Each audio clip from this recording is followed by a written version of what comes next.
prepared. You're gonna let me do a book or not? Like, I mean, I'm coming to ask you because I seen something that made me interested in you. It's like damn near 20 of us in this motherfucking class, and all the people came to you. And you sitting in the back of the class, I'm sitting damn near in the front because I can't see.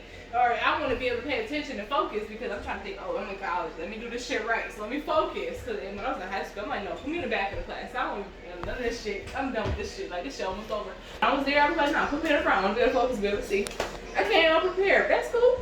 But then I came one day, didn't have my book. And that's how I initially started. I didn't have my book. I wasn't prepared for class. They were like, if you don't have nobody, join up with somebody. You was the first person that I went to go. I thought to go to, blah, blah, blah. Or whatever, like, you know. So it was like, at first you was kind of hesitant. I mean, now I see that's just you where you like, nah, man. But kind of like, I thought that, I don't know, I thought it was like a whole interesting or whatever. And, I was just shocked that you chose me. that's what I'm saying, the whole interesting. That's what I said, it was the whole interesting. But now I realize that's really you though. Like, no, don't come look at my book. Like, you, that's really you though. Like, even though like that was a whole shock moment, that's a reaction though. If somebody coming to fucking look at your shit, like no, that shit was natural because those traits still carry on to today.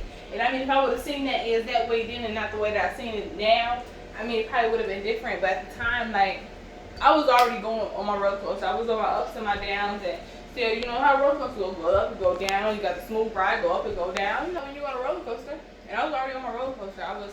You know, my roller coaster was my high school years. That was an abusive relationship with niggas shit. Like, that was all that. Like, that was my roller coaster.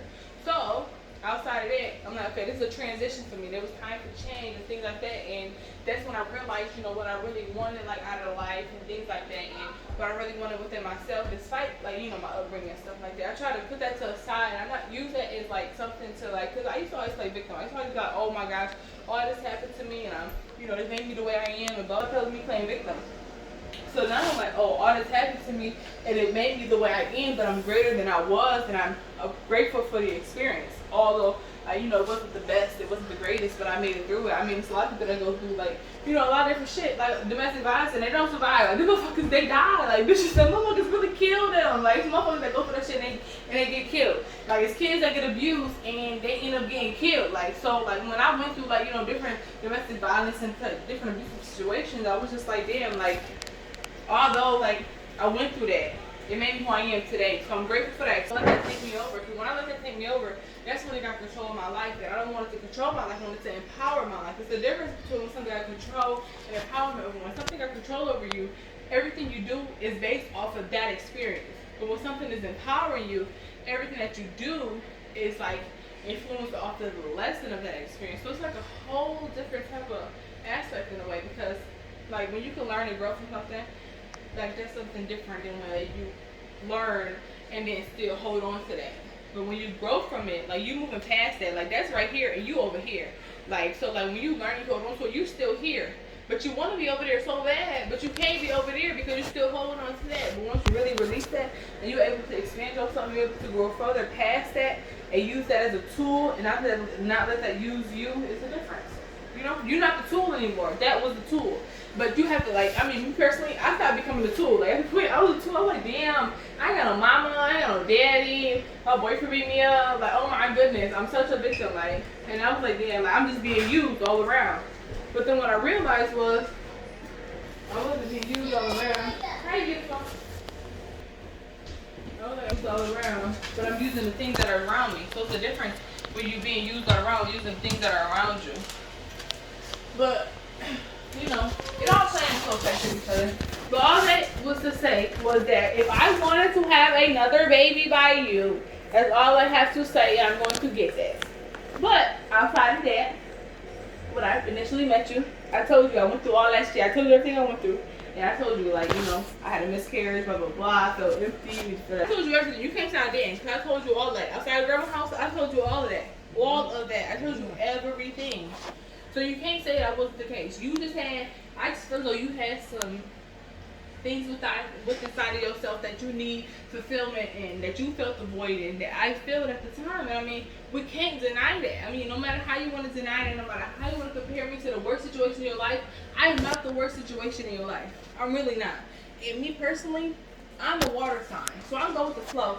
I go based off of other people's actions, other people's words, and things like that. I'm not about to just, I'm not about to just flip shit on you and you not flipping shit on me. The only flipping shit on you is if you flipping shit on me, or if I get a flip shit vibe from you. If I don't get that shit from you, then I'm not gonna flip on you. But if I get like a hostile flip shit vibe from you, I'm real. So water is sensitive. That's all it takes. You can have a cup of water, just blowing it real lightly. That shit gonna start real lightly. That's all it takes is that little bit of oomph to get that going. So if I get that little bit of oomph that made me feel type of way, then I tend to react. But I'm at the point now where I no longer react. And I'm starting to think before I react, I'm grateful because, when we first had Kingston, I was always quick to react. Yo, we stayed fighting. Yo, Kingston never wanted us together. Kingston never wanted us hugging. And you know that. Kingston did not want us to hug. He didn't want us to touch. He didn't want us to do nothing because he always thought that every time we did that, we would fight. But that was only because I'm so sensitive to whenever I get that little inkling, I'm quick to react. I'm a water sign. I'm water. However water flows, the way I go.